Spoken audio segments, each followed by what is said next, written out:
Nos acompaña el doctor Luis Enrique Aguilar Cardoso, director de Programas y Proyectos de Capital Humano y Social Alternativo, para hablar sobre una publicación que acaban de hacer muy importante que decir sobre la trata de personas. ¿Qué tal? Bienvenido. ¿Qué tal? ¿Cómo está? Un gusto acompañarnos. Gracias por estar aquí con nosotros. En principio, antes de hablar sobre este documento, ¿no es cierto?, un balance de la sociedad civil, ojo, sobre la situación de la trata de personas en el Perú 2017-2018. Explicarle, por favor, a nuestros televidentes en qué consiste, qué es la trata de personas. Bueno, es una violación a todos nuestros derechos que consiste básicamente en que hay una persona que decide cosificar a otra. ¿Y cómo lo hace? Buscándola, captándola, trasladándola, llevándola a un lugar fuera de su entorno protector y finalmente explotándola, ¿no? Esta explotación puede ser de diverso índole. ¿Hay modalidades? Sí, son? Efectivamente. Hay finalidades diferentes. Puede ser, la más típica es la sexual, ¿no? La explotación sexual. Pero también hay modalidades también igual de recurrentes como la explotación laboral, ¿no? El trabajo forzoso. Y otras quizás no tan, quizás tan igual de frecuentes, pero no tan vistas por nosotros, como por ejemplo la mendicidad, ¿no? La mendicidad ajena es una práctica en la que inclusive ya la Fiscalía ha realizado operativos para rescatar a niños que se encuentran en una esquina de cualquier ciudad grande como Lima. Claro, que no están allí por sí solos, ¿no? Efectivamente, están colocados ahí por personas que básicamente las ponen a pedir limosna, pero explotándola. Por ¿no? supuesto, ¿no? En una especie de servicio para ellos. ¿Cuáles son los grupos más vulnerables, doctor, frente a este crimen? Las mujeres y dentro de ellas las adolescentes. El 82% de las víctimas de trata de personas son víctimas mujeres. De ellas, inclusive se puede decir que la franja más recurrente son de mujeres entre 14 y 17 años, por lo menos es la estadística, y por supuesto la finalidad en el marco además de la lucha contra la violencia en general es sin duda la explotación sexual, ¿no? Eso también está documentado. El 55% de las víctimas normalmente son mujeres, por lo menos para el año 2018 esa fue la cifra, que ha sido recurrente en los últimos 8 o 10 años que se ha hecho la medición. Entender este delito es conocer cada uno de los pasos, ¿no? No solamente cómo se da, sino el nivel de la captación, por ejemplo. Ahora que hablamos sobre este grupo, el más vulnerable seguramente, donde se reportan mayores casos, niñas, adolescentes entre 14 y 17 años, ¿qué papel juega la tecnología, las redes sociales, la educación digital, ¿no? Se está hablando de trata de personas en nuestro país. De hecho es el nuevo elemento, en realidad no tan nuevo, pero sí más identificado por los agentes que persiguen el delito. Y en ese marco, por ejemplo, el uso de Facebook con ofrecimientos de actividades de anfitrionaje, modelaje, o el uso del grooming o prácticas de ese tipo. Antes era el volanteo, el periódico, el anuncio de dudosa reputación. El anuncio, ¿no? En el poste. Ahora están las redes, personas que se muestran de repente muy amigables. Ojo con algo que también hay que comentarlo, ¿no? Se piensa que siempre va a ser un caballero el que va a captar a las señoritas cuando muchas veces son mujeres las que están dentro de estas redes criminales. Efectivamente, son mujeres y que muchas han hecho la transición de víctimas a victimarias. Eso, es decir, por un lado obligadas, amenazadas, coactadas, y en muchas de ellas también como forma para salir de su propia explotación. Eso también se ha documentado por el Ministerio de la Justicia y nosotros, que ya realizamos una investigación al respecto. La feminización de la criminalidad en torno a la trata es cada vez más recurrente. Claro, para poner más en desprotección, digamos, ¿no?, a las potenciales víctimas. Tenemos un cuadro, vamos a, por favor, a ponerlo en pantalla.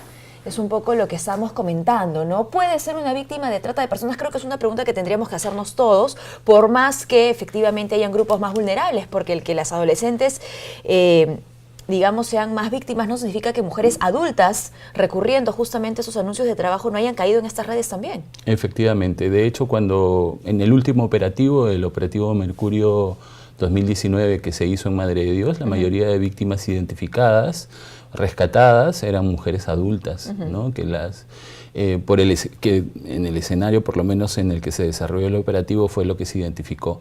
Y también cuando hay intervenciones acá, algunos burdeles o, por ejemplo, es el resultado, ¿no? Claro. Hace poco se intervino el Botecito, que es un conocido burdel que funcionaba en la capital, y la mayoría de víctimas rescatadas. Gente que está ahí en contra de su voluntad, sí. ¿No? Eso es lo que tenemos que entender, porque claro, esa es también otra parte del delito, ¿no? Cómo se encubre. Vamos a ir con ello de inmediato, no sin antes comentar el cuadro que tenemos en pantalla. Ya hicimos la pregunta, ¿no? Según la Policía Nacional del Perú, en el 2017 las víctimas fueron 82% mujeres, 60% mayores de edad, 95% parte de trata interna. ¿Qué significa eso? Que el delito es básicamente producido en el Perú, a diferencia de otros lugares donde la víctima es sacada del territorio nacional. Sí. Ahí también hay un mito, ¿no? Se piensa que dentro de nuestro país, efectivamente, hay trata de personas, pero solo en lugares muy alejados, como la selva, ¿no? Como nuestra Amazonía, cuando eso está pasando aquí mismo en la capital. La trata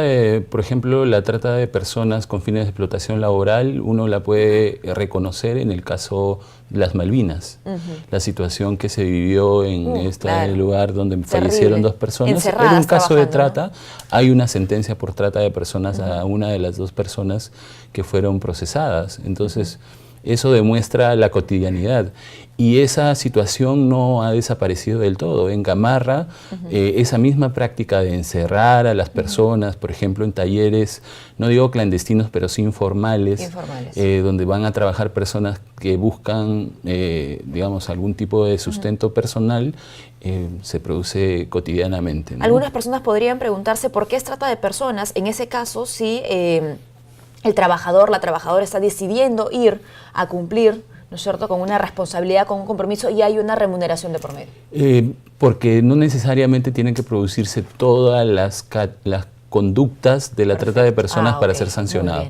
O sea, en ese caso, por ejemplo, estoy reteniendo en contra de la voluntad, encerrando a una persona, privando de su libertad, no dejándola salir, así es. Pero si no fuera trata de personas, podría ser también trabajo forzoso, que es un delito que está penado en el Perú. Ahora, ya que estamos hablando de este delito y bueno, otros escenarios, ¿no?, que pueden compartir, digamos, sintomatología, ¿cómo se está enfrentando la trata de personas en el Perú? Cuando se habla, por ejemplo, de una política de Estado, que está además en el informe que ustedes han hecho, porque han hecho un balance, ¿no es cierto? Es algo que ustedes han analizado, sí, ¿no? Sí. A ver, el Perú va por su segundo plan nacional de lucha contra la trata de personas. El primero tuvo sus aciertos, pero principalmente defectos. Este creo que los ha superado. Y uno de los primeros elementos importantes que tiene el plan, por ejemplo, es que cuando hace la descripción del escenario de la trata, releva mucho los factores estructurales que permiten que la trata exista. Y eso significa que se está viendo también hacia la prevención. Así es, así es. Hay una y ahí comienzan quizás las contradicciones o las paradojas.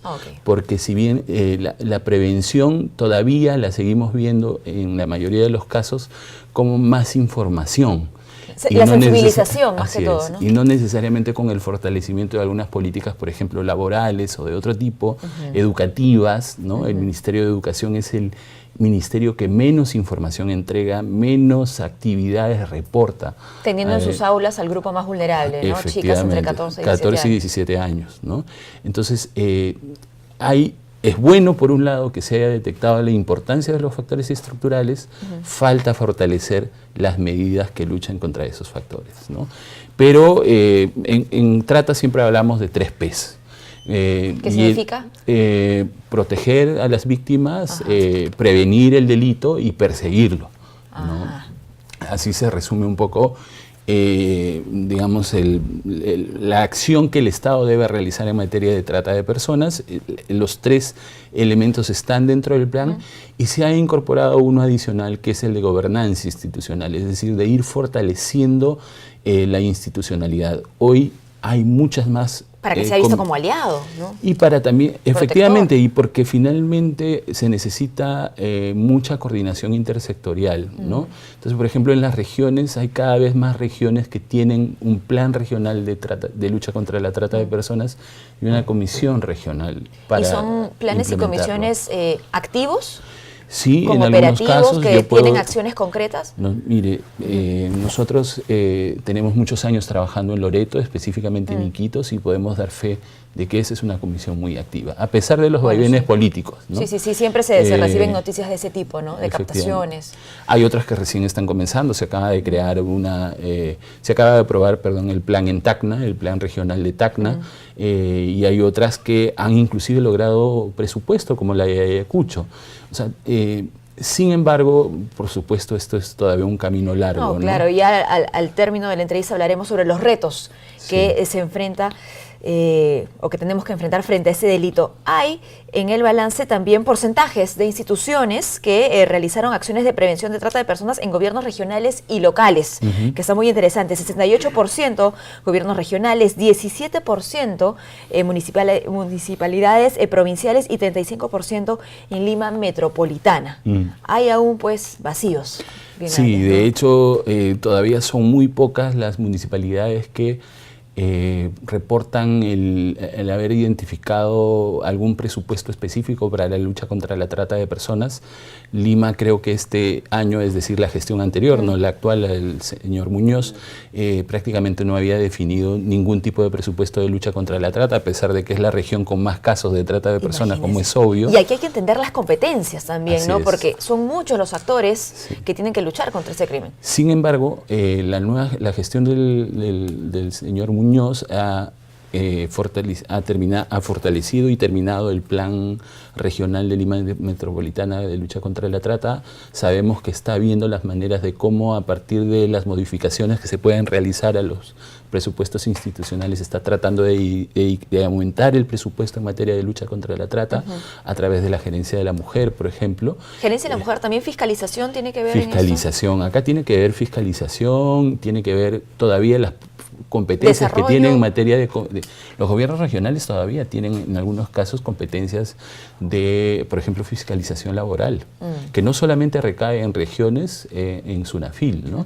La orientación de la ley de SUNAFIL es hacia que las competencias sean una sola y estén en SUNAFIL, pero todavía ese es un proceso largo.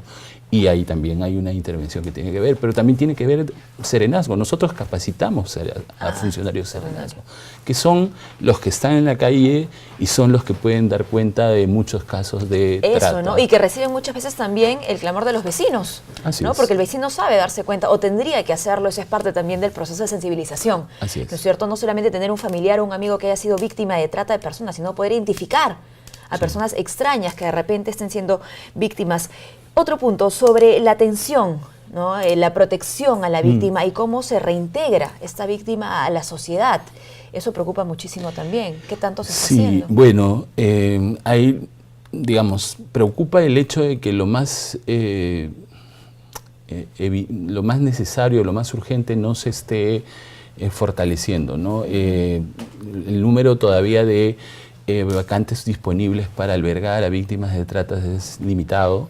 Sin embargo, sí hay buenas noticias también.